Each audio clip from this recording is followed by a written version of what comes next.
Buen día, tengan todos. Gracias por estar acá. Yo soy Miguel Ángel Martínez y vamos a platicar esta mañana de lo que es el tema tan importante que son las deducciones para efectos del impuesto sobre la renta. Ya ven que también se promovió el amparo, no sé, algunas de sus empresas promovieron el amparo contra la no deducibilidad de la fracción 30 del artículo 28 del impuesto sobre la renta. ¿Alguien promovió amparo? ¿No? Bueno, son amparos que evidentemente ya están procediendo y van a proceder respecto de la parte de previsión social que le da uno al trabajador, que la autoridad pretende hacerla no deducible para el patrón. Contra eso se promovieron los amparos y sí están funcionando. El tema de las deducciones, créanme que es un tema muy de todos los días, pero que lamentablemente lo manejamos muy mal. El tema aquí es hacer un análisis totalmente jurídico de lo que es la deducción. Aquí tenemos cosas interesantes en materia fiscal, que es el ser y el deber ser, qué es lo que debe de ser. Lo que debe de ser es lo que nos marca la legislación, y lo que es el ser es lo que hacemos a la luz o bajo lo que la autoridad hacendaria nos dice o nos establece. Ahí hay un problema tremendo, es un problema tremendo que se da en el cual nosotros empezamos a catalogar cosas que no son.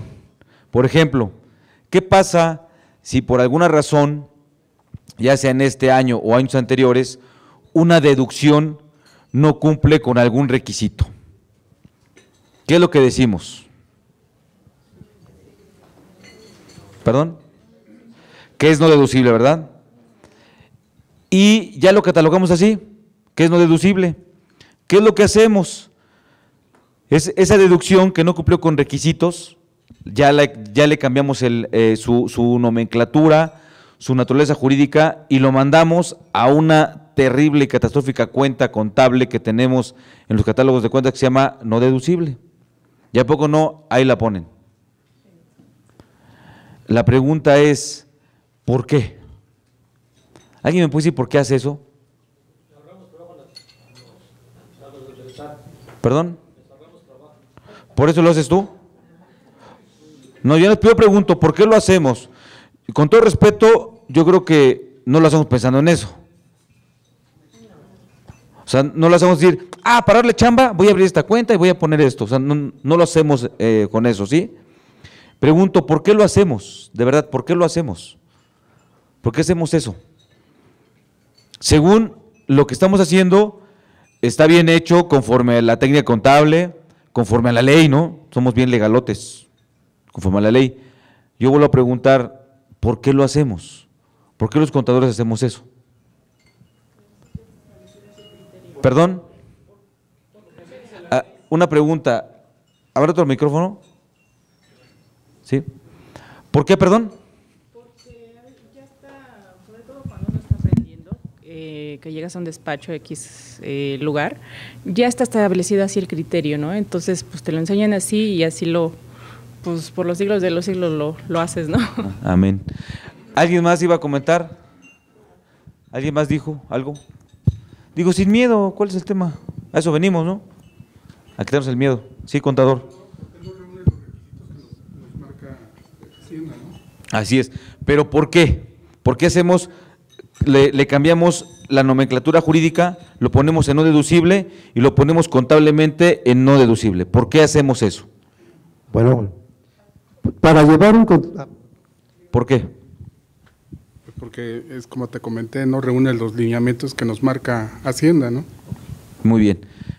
Perdón, contador. Bueno, de entrada, para llevar un control, en particular de las operaciones que para nosotros no llenan requisitos fiscales, ¿no? Irlos identificarlos y en el momento de hacer y determinar los impuestos, pues considerarlos, ¿verdad?, de una forma que no nos afecte en los resultados ante el SAT. Okay. Muy bien. ¿Alguien más se quiere opinar? Sí, contador. Para justificar un gasto. Sí, para justificar un gasto. Para eso lo hacemos. Bien. ¿Nadie más?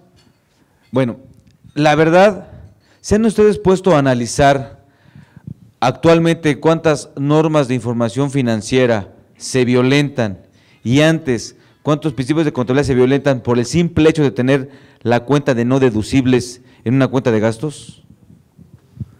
¿Se han puesto a analizar que se violenta la técnica contable? Estoy de acuerdo que es que para tomar experiencia, desde que estamos en la licenciatura nos metemos a trabajar. Señores, nada más nos echan a perder, ¿eh?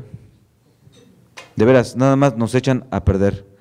De ahí de donde muchos catedráticos, y hay que estar en contra de eso, que dicen, es que lo que es en aula es una cosa y afuera es otra cosa. No, amigo, pues enseña lo mismo. La verdad es que estamos perfectamente mal y le estamos partiendo el alma a la empresa a la luz de la razón que querramos hacer. Porque el tema de un deducible, que lo convertimos nosotros en no deducible, ¿sí? Y aparte registrarlo en una cuenta de resultados, es la cosa más garrafal que se puedan imaginar. No cumplimos ni con la ley, ni con la técnica contable. De eso es lo primero que tenemos que estar conscientes. Por mucho control que querramos tener, hay otras medidas de control. Ahora con la contabilidad electrónica que se está mandando a la autoridad, pues justamente eso es lo que quiere. Y aparte, ¿qué va a decir? Tú me lo dijiste, tú lo pusiste, tú me informaste. Yo no sé de dónde, en base a una cuestión de deber ser, se saca o tomamos el criterio, o hacerlo nada más porque sí, que un gasto que no cumple con requisitos, lo convirtamos en no deducible. Aquí se activan muchos principios que tenemos que tener muy claros. El principio, por ejemplo, de lo que es la legalidad tributaria. Son de los primeros principios que tenemos que tener muy, muy claros al analizar esto.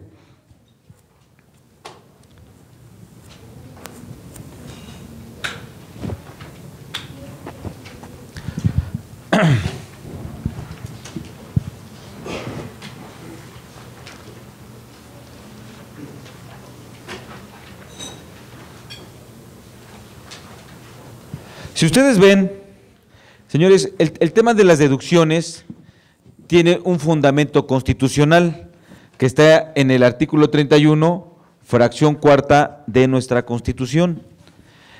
Aquí hay una cosa que también les vuelvo a hacer, veo algunos que son ya amigos conocidos, bueno, amigos de acá de CADEFI que vienen constantemente. Yo siempre he promovido o he sido impulsor de que nosotros los contadores tenemos que acrecentar nuestra cultura jurídica.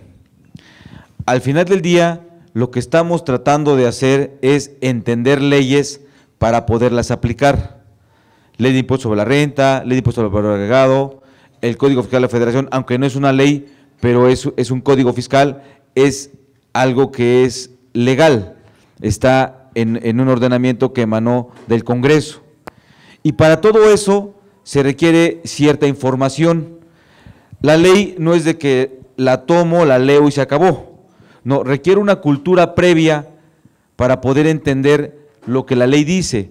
Por eso es que muchas veces a nosotros se nos convierte oscura la ley. O decimos que la ley está mal. O decimos que la ley, un artículo de una ley tiene más de una interpretación. Y eso no es cierto. Y también decimos que la ley fiscal es ilógica. Y les repito, eso no es cierto. La ley fiscal es tremendamente lógica, la ley fiscal no está mal, la ley fiscal es totalmente entendible. Y todavía hay unos más osados que piensan que la cuestión de las leyes fiscales es como que una cuestión de esoteria, porque hablan de los espíritus. Que el espíritu, la ley para acá, que el espíritu, la ley para allá. Y eso tampoco es cierto, señores, ¿sí? Al hablar del espíritu y la ley, estamos hablando de lo que es la exposición de motivos y todo lo que llevó a que la ley nazca. Esto en atento al artículo 72, inciso F de la Constitución. Ahí está. ahí lo dice. No es algo que la mayoría cuando habla de espíritu y la ley, normalmente lo hace para matar al gallo, ya no tiene nada que decir. Y es que fue la intención del legislador. A ver, espérame tantito, esas palabras llanas, así como que ya no son, como que ya se dicen como para ya no tener, eso lo dice que ya no tiene más sustento. Y señores, los artículos no tienen más que una sola interpretación, es un texto que tiene una sola interpretación, no tiene más de una, y ni tampoco las leyes tienen lagunas, eso tampoco. O sea, es muy común hablar de que las lagunas para allá y las lagunas para acá, y eso no es cierto. Las leyes, cuando no son precisas, no tienen precisiones. Recuerden ustedes, el mismo artículo 5 del Código Fiscal de la Federación dice, a falta de norma fiscal expresa, se aplicará supletoriamente las disposiciones del derecho federal común. Eso, bajo la técnica contable, se llama integración de la norma y se llama heterointegración para poder llegar a una adecuada adminiculación jurídica y luego entonces llegar a una hermenéutica jurídica y saber qué es lo que la ley dice. Ese es todo el tema. Todo esto que estoy comentando es cultura que nosotros, como contadores, tenemos que adquirir. Si no la adquirimos, siempre estaremos navegando en aguas muy turbias en materia fiscal. Y esto, por supuesto que la autoridad lo sabe.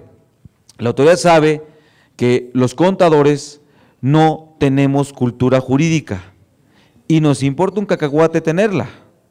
Y aparte, tampoco tenemos tiempo, porque estamos tan metidos en la cuestión de la empresa, en el fútbol, en las novelas y todo ese tipo de cosas, que no advertimos que lo que tratamos de entender son leyes, y la ley no se lee nada más de que la tomo y la leo y ya, y entonces cada quien lo que entienda, no. La ley tiene sus acepciones, tiene sus fórmulas. Acuérdense que también el artículo 5 del Código Fiscal dice que las disposiciones fiscales se interpretarán aplicando cualquier método de interpretación jurídica. Yo me atrevería a preguntarles, colegas, ¿sí son contadoras y contadores? ¿Sí? ¿No hay abogados? ¿No? ¿De veras no hay? Administradores, ingenieros, ¿sí? Administradores. ¿Pero no hay ningún abogado?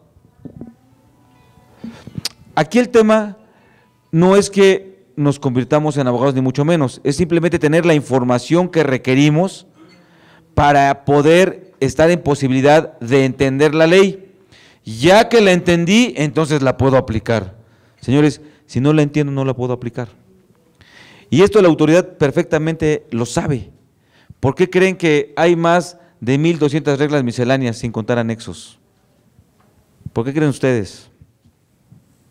Porque saben que vamos a obedecer, por nuestra falta de cultura jurídica, lo que la autoridad dice. Y si no, entonces se activa la segunda forma de presión, que es el miedo. El miedo es el mejor negocio del mundo. Genera miedo y vas a ver todo lo que puedes hacer. Entonces la autoridad genera miedo a través de emitir las reglas misceláneas. ¿Sí las conocen, verdad? ¿Se las saben todas? Señores, hay más reglas misceláneas que artículos de ley. ¿Y eso por qué cree que pasa? Cuando en estricto apego a lo que establece nuestra Constitución, cuando habla de deducciones, se refiere a esta parte, que es de la manera proporcional. La proporcionalidad, en todo lo que engloba ese concepto de proporcional, ahí tenemos incluidas lo que son las deducciones, porque la proporcionalidad te va a llevar a lo que es la capacidad contributiva. Yo debo de contribuir para el gasto público, sí, pero de manera proporcional. La proporcionalidad es igual a la capacidad contributiva, y en nuestro régimen jurídico esto está establecido por lo que son, recuerden ustedes, el artículo 9, el 9 de la ley de ISR, ahí tenemos esto, al reflejarse dos elementos importantes, que es la parte cuantitativa del sujeto y la parte cualitativa del sujeto, que son las deducciones autorizadas, cuando restamos esto. Esos son los elementos estructurales para determinar la capacidad contributiva. Después influye el tema pues de lo que es la PTU y de lo que son las pérdidas fiscales. Pero los puntos medulares para determinar la capacidad contributiva es esto. Y si lo vemos desde una forma lógica y más llana, nosotros mismos, si ahorita nos pusiéramos de acuerdo, nos ponemos de acuerdo y dijéramos, vamos a aportar lo que yo pueda, no lo que yo quiera, lo que yo pueda para comprar una ambulancia y donarla a la Cruz Roja, por ejemplo. ¿Qué tendríamos que analizar cada uno de nosotros para determinar cuánto puedo? No cuánto quiero, cuánto puedo. ¿Perdón? ¿Cuánto es lo que yo obtengo? Y mis erogaciones. Y si hay un excedente, si es respecto a los ingresos, ¿va? ¿Sí? Si hay un excedente respecto a los ingresos, eso es con lo que yo puedo aportar. Ahora otra cosa es que quiera aportarlo, pero esa es mi capacidad para poder cooperar para esto. Y así de sencillo, es lo mismo que se da en materia fiscal. Los ingresos y las deducciones.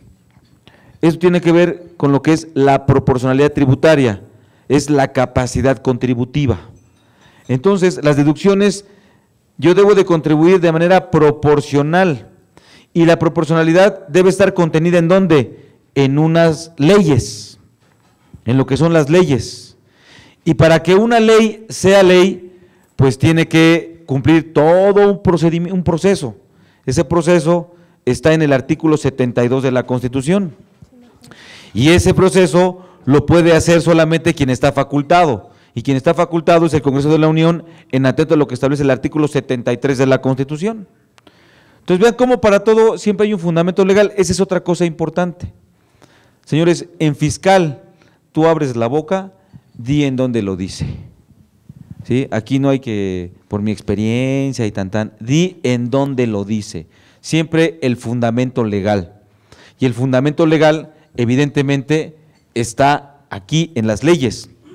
Y vean cómo la Constitución no es torpe, ni remotamente. Quien diga que la Constitución está mal y no sé qué tantas cosas dicen de la propia Constitución, señores, aléjense de él y cuéntenselo con más fuerza le tengan, porque no es cierto. La Constitución tiene tremenda lógica. Y es más, me atrevo a comentarles, por cuestiones ya de situaciones académicas, que mi querida universidad me ha tenido a bien mandarme a otros lugares del orbe. ¿Sabían ustedes que en algunos países, como lo es España, Argentina, Alemania, Francia, Inglaterra, los estudiantes de Derecho, en alguna de sus materias, tienen la Constitución mexicana, analizan la Constitución mexicana de 1917? ¿Y saben por qué? Porque esa Constitución es un documento importantísimo a nivel mundial. Muchos países copiaron de esa Constitución lo que nosotros conocemos como las garantías individuales, que a ningún constituyente en ningún lugar del orbe se les ocurrieron más que a los constituyentes mexicanos. Y muchos de ellos, claro, que no han venido a México, creen que nosotros, los mexicanos, tenemos cultura jurídica, así como lo tienen los italianos, los alemanes, en algunos países donde he podido estar y donde llamamos que país de primer mundo, cosas así, no que sean de primer mundo. Lo único que yo he visto es que sus gobernados, o sea, nosotros, equivalente allá, no digo que sean mejores y peores, nada más digo que son diferentes, tienen cultura jurídica, se preocupan por estudiar y tener cultura, y que los hijos tengan cultura jurídica. Son países donde los niños no tienen celulares. ¿Para qué? Los niños no tienen celulares, en esos países. Tienen otras cosas, pero no, casi no pierden el tiempo en andar jugando con sonceras, ¿no? Pero bueno, no digo que sea mejor o peor, nada más digo que es diferente, y eso se refleja después. Entonces, la Constitución, recuerden que tenemos una garantía que está en el artículo 16, fracción primera, bueno, primer párrafo, perdón, no tiene fracciones el 16, perdón, primer párrafo, donde establece que los actos que la autoridad realice, sí, deben de estar fundados y motivados. La fundamentación y motivación, podemos llegar a ella, para saber qué es, es a través de la jurisprudencia. Y la jurisprudencia no es otra cosa más que la interpretación de la ley. Eso lo establece el artículo 94, octavo párrafo de la Constitución. ¿Sí? También para eso hasta para acudir a la jurisprudencia hay fundamento legal. No es de que haya jurisprudencia, la tomo y la aplico y ya. Claro que no. Entonces, ahí se ha dicho de manera reiterada, y eso lo pueden ustedes revisar de manera muy fácil en lo que es la página de la Suprema Corte. En la página de la Suprema Corte, ustedes ingresan y se meten a lo que es el ius, y ahí ven las épocas y la jurisprudencia, la llaman por su voz, bueno, por su nombre, ¿sí? Y fundar y motivar. Y lean lo que es fundar, lo que es fundar. Y fundar es que el acto de autoridad debe de estar sustentado en artículos de ley. Artículos de ley. No artículos de reglamentos, ni artículos o reglas misceláneas. Eso no es fundamento legal. El fundamento legal es lo único que emitió el Congreso. Y ese tipo de información tenemos que irla nosotros analizando perfectamente bien para poder ser un tanto cuanto más productivos en el tema de deducciones. Y por consiguiente se dispara a muchos otros temas en materia fiscal. También hay un artículo interesante que tenemos que ver. Si yo les preguntara, oigan, ¿cuál es la ley suprema? ¿Qué me contestarían? La Constitución, ¿verdad? Y si les digo que no es cierto, ¿pande? Claro, y hay un fundamento para esto, es el artículo 133 constitucional. Yo es la única ley que cargo, porque es la que me saca de todo apuro. Es la Constitución. No crean que es de la del metro, no. Esta la emite la Suprema Corte de Justicia de la Nación, se las recomiendo. Esta la emite la Suprema Corte. Tú misma si eres tan gentil, contadora. El artículo 133 de la Constitución, ¿sí? Si lo ubicas, ahí dice, ese artículo dice que esta Constitución y las leyes del Congreso de la Unión que emanen de ella y todos los tratados celebrados por el Presidente de la República con aprobación del Senado serán la ley suprema de toda la Unión. Entonces, ¿cuál es la ley suprema?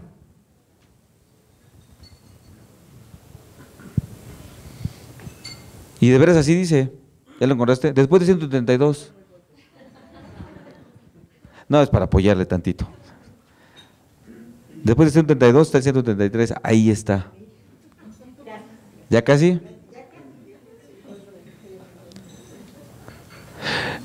Pero fíjense, eso es lo que nuestra misma Constitución establece. Entonces, cuando en las escuelas o no sé quién mete las pirámides esa de Kelsey, ¿no? Aparte es de Kelsey, un alemán, sí, grandioso el alemán, precursor del derecho y excelente, sí, pero bajo un sistema jurídico alemán, no mexicano, que son sistemas jurídicos totalmente diferentes. Desde cuestiones de idiosincrasia y muchas cosas, no cabe comparación, ¿me explico? No cabe comparación.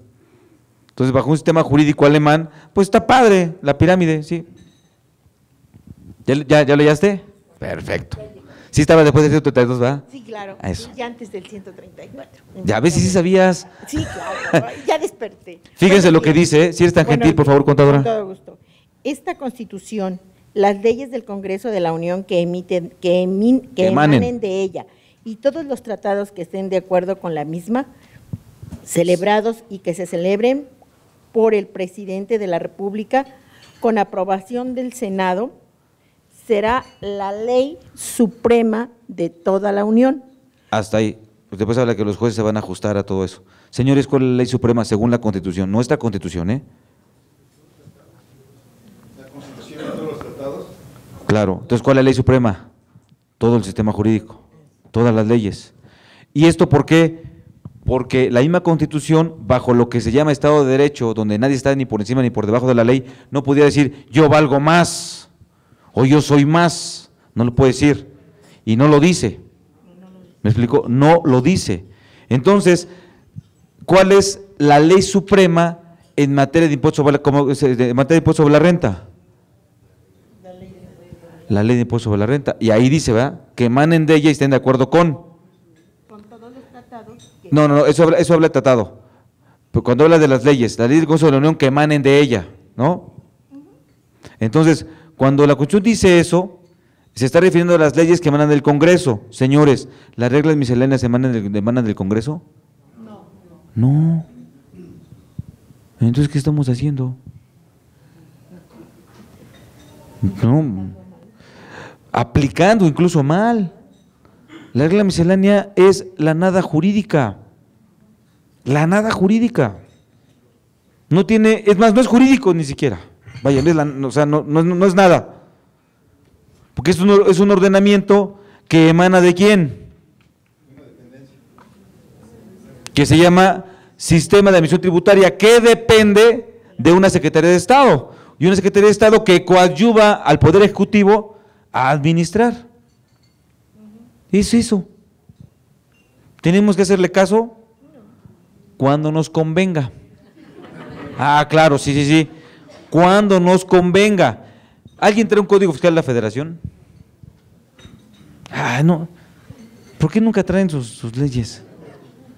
No, es que de veras, lo que les comento es así debe de ser. Todo lo que uno diga, ¿en dónde lo dice? En materia fiscal así es.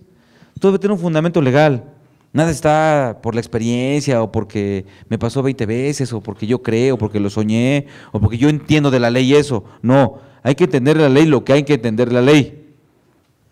¿Debe de entrar un código?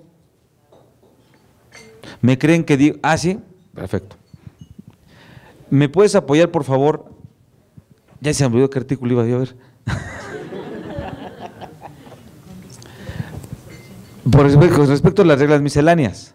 Fíjense ustedes, el fundamento legal de las reglas misceláneas es el artículo 33, fracción primera, inciso G del Código Fiscal de la Federación. Y eso ustedes lo pueden ver al ver la publicación de las reglas misceláneas. Lean todo léanlo y van a ver que ahí lo dice.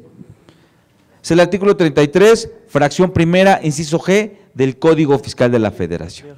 Es el fundamento de la miscelánea. O sea, ¿puede existir? Sí puede existir.